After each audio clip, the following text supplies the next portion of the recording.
सभी बच्चों को नमस्ते। आज हम कक्षा 9th विज्ञान का जो 9वां अध्याय चल रहा है हमारा गुरुत्वाकर्षण, उसका अगला टॉपिक है गुरुत्वीय त्वरण। इससे पूर्व हमने गुरुत्वाकर्षण बल के संबंध में जानकारी प्राप्त की थी। तो आइए गुरुत्वीय त्वरण के विषय में समझते हैं। तो इससे पूर्व हमने गुरुत्वाकर्षण बल पढ़ा था। याद रखिए कि कोई भी वस्तु अगर हम ऊपर फेंकते हैं तो वह फिर से नीचे लौटकर वापस आती है। ऊपर फेंका नीचे आती है। इसका कारण यह है कि पृथ्वी वस्तु को अपनी ओर खींचती है और इसी खिंचाव को हमने गुरुत्वाकर्षण अलग अलग संधि विच्छेद करके बोलेंगे तो एक साथ होगा, गुरुत्वाकर्षण बल कहते हैं। तो अब हम गुरुत्वीय त्वरण के विषय में जानेंगे। अगर कोई वस्तु ऊपर से नीचे की ओर गिरती है तो क्या होता है, देखिए। सामान्य उदाहरण है, जैसे हम देखते रहते हैं कि वस्तु जिस समय गिराई जाती है, मान लिया जाए वस्तु यहाँ से गिराई जा रही है, ये वस्तु है, तो प्रारंभ में इसका वेग 0 होता है, मतलब रुकी है। जैसे ही यह नीचे गिरती है धीरे धीरे इसका वेग बढ़ता जाता है और जैसे ही जमीन पर टकराती है तो इस समय सबसे ज़्यादा वेग रहता है। तो वस्तु स्टार्टिंग में स्लो चलती है, उसके बाद जैसे जैसे ये धरती या पृथ्वी की ओर बढ़ती है वैसे वैसे इसका वेग बढ़ता जाता है, मतलब वेग परिवर्तन होता है। वेग परिवर्तन याद आ रहा होगा। वेग परिवर्तन की दर को त्वरण कहते हैं और इसी त्वरण को हम यहाँ पर गुरुत्वीय त्वरण कहते हैं। अब ए से नहीं दिखाते हैं, इसे स्मॉल जी से व्यक्त करते हैं। जैसे जैसे समय बीतता जाएगा वस्तु का वेग बढ़ता जाएगा और जैसे समय बढ़ता जाएगा तो वस्तु का वेग बहुत अधिक हो जाएगा। तो सबसे अधिक वेग होता है नीचे गिरते समय। तो हम सीधे सीधे कह सकते हैं समय के साथ साथ वेग परिवर्तन हो रहा है, वेग बदल रहा है। तो इसी वेग परिवर्तन को त्वरण कहते हैं। इससे पूर्व हमने समझ लिया था। तो जैसे लिखा गया है कि जब कोई वस्तु पृथ्वी की ओर गिरती है तो पृथ्वी के आकर्षण के कारण इसका वेग परिवर्तित होता रहता है, बदलता रहता है, बढ़ता रहता है। इस वेग में यह परिवर्तन एक परिवर्ती त्वरण उत्पन्न करता है, क्योंकि वेग परिवर्तन को ही त्वरण कहते हैं। इसी त्वरण को हम गुरुत्वीय त्वरण कहते हैं, जिसे हम स्मॉल जी से व्यक्त करते हैं। तो गुरुत्वीय त्वरण जी याद रखिए, हम स्मॉल जी से व्यक्त करेंगे।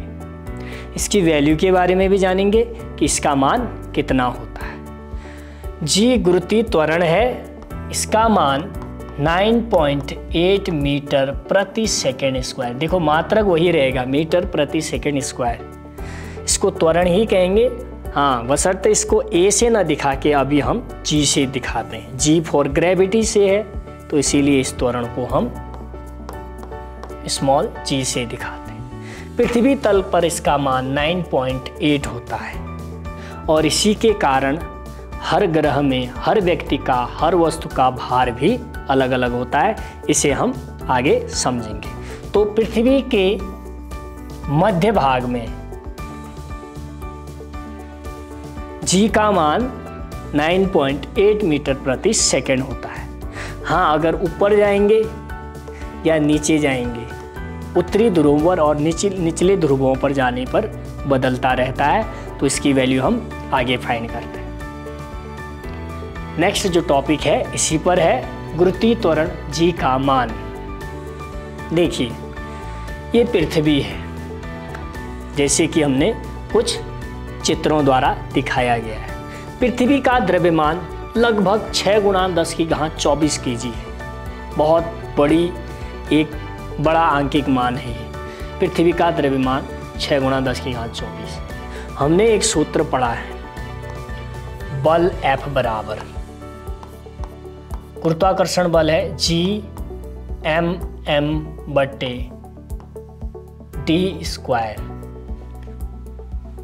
तो बल बराबर होता है द्रव्यमान गुणा त्वरण। तो बल की जगह लिखेंगे हम द्रव्यमान गुणा त्वरण। याद रखिए गति का द्वितीय नियम है, यहाँ पर सिद्ध हुआ था, F बराबर m/a। ये बराबर होगा F की जगह m/a। a त्वरण था, अब यहाँ पर a नहीं लिखते हैं, त्वरण को क्या लिखते हैं, g लिखते हैं, mg हो गया। G(m)m/d²।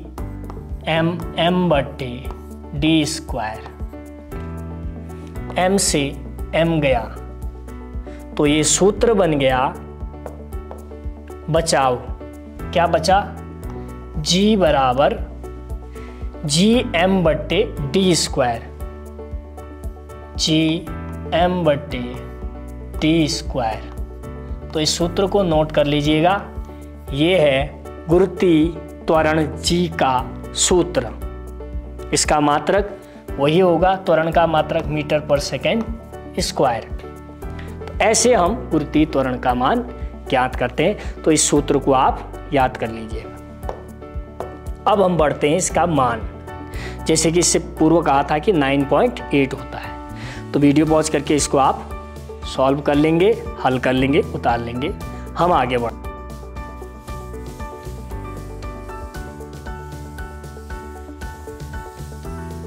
जैसे कि सूत्र था हमारे पास G बराबर आया अभी G(m/d²।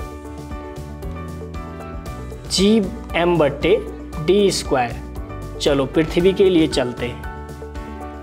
कैपिटल G का मान 6.67 होता है, तो लगभग 6.67 भी लिख लेते हैं। गुणा 10⁻11 आप 6.67 ही लिख, लगभग वैल्यू लिखी रहती है। m की जगह आप रखोगे 6 × 10⁻24। ये पृथ्वी के लिए है 6 × 10⁻24, ये भी लगभग मान है। इन अपॉन ये त्रिज्या है, तो इसी को दूरी कहते हैं। ये डिस्टेंस है, पृथ्वी की त्रिज्या, यहाँ से यहाँ तक की त्रिज्या है, इसे हम इसकी दूरी भी कहते हैं। हमने d से दिखा रखा है, तो इसका वर्ग होगा। r को हम d का वर्ग भी कह सकते हैं या d लिख सकते हैं। तो 6.4 × 10⁻6 मीटर ये पृथ्वी की त्रिज्या है, इसका वर्ग करेंगे। तो आप घर में होमवर्क ये है कि आप G की वैल्यू इस कैलकुलेशन को हल करके करेंगे, जिसका मान आएगा 9.8 मीटर प्रति सेकेंड स्क्वायर। इसका मतलब पृथ्वी तल पर G का मान 9.8 मीटर प्रति सेकेंड होता है। अब देखिए, तल पर, पृथ्वी तल पर, भूमध्य पे कह सकते हैं। अगर हम भूमध्य से ऊपर जाएं, देखो भूमध्य पर सबसे बड़ी, मैं ब्लू पेन से यहाँ पर इसका रेडियस फाइंड कर रहा हूँ, तो जो ये मध्य का भाग होता है इसकी त्रिज्या सबसे अधिक होती है, जैसे कि यहाँ बताया गया है। बीचों बीच अगर हम पृथ्वी को काटें तो उसका सबसे बड़ा रेडियस रहता है, त्रिज्या। अगर हम ध्रुव में गए ऊपर की ओर तो आपकी त्रिज्य रेखा जो है वो छोटी हो जाती है, या और ऊपर जाएं तो आपकी त्रिज्या और कम होती जाएगी, या दक्षिण की ओर बढ़ें तो त्रिज्या कम होती जाएगी। तो अगर ये त्रिज्या जो बट्टे में लिखा है अगर ये कम होगी तो G का मान बढ़ेगा, क्योंकि अगर बट्टे में कम होता है तो मान बड़ा होता है, बट्टे में अगर बड़ा मान होता है तो ये छोटा होता है। इसीलिए त्रिज्या कम हो गई, मतलब जो हर में था वो कम हो गया, तो G का मान बढ़ जाएगा। तो इसे नोट कर लीजिएगा कि ध्रुवों पर पृथ्वी ध्रुवों पर जी मतलब गुरुत्वीय त्वरण का मान लगभग, अब ये 9.8 लिखा है तो यहाँ कितना हो जाता है, लगभग 10 हो जाता है। जी का मान 10 मीटर पर सेकेंड स्क्वायर हो जाता है। इसके बाद मात्रक भी लिख सकते हैं मीटर प्रति सेकेंड। तो 9.8 का 10 मीटर पर सेकेंड स्क्वायर हो जाता है, थोड़ा सा बढ़ जाता है। तो अब हम भार पर आते हैं। देखो भार क्या है, द्रव्यमान क्या है, ये अलग अलग चीजें हैं। पृथ्वी में किसी वस्तु के द्रव्यमान को अगर हम त्वरण से गुणा कर देंगे तो भार आ जाता है। मान लिया जाए मेरा वजन 10 kg है,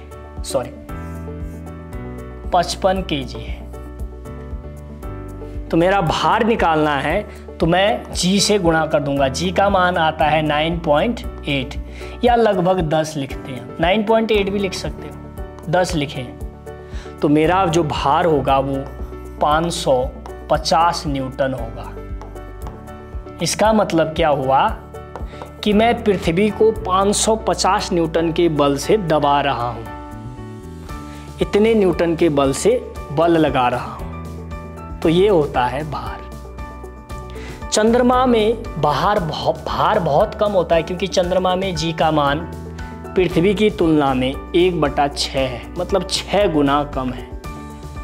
तो यदि मैं चंद्रमा में जाता हूँ तो मेरा वजन, मेरा भार इतना हो जाएगा। 6 से भाग करोगे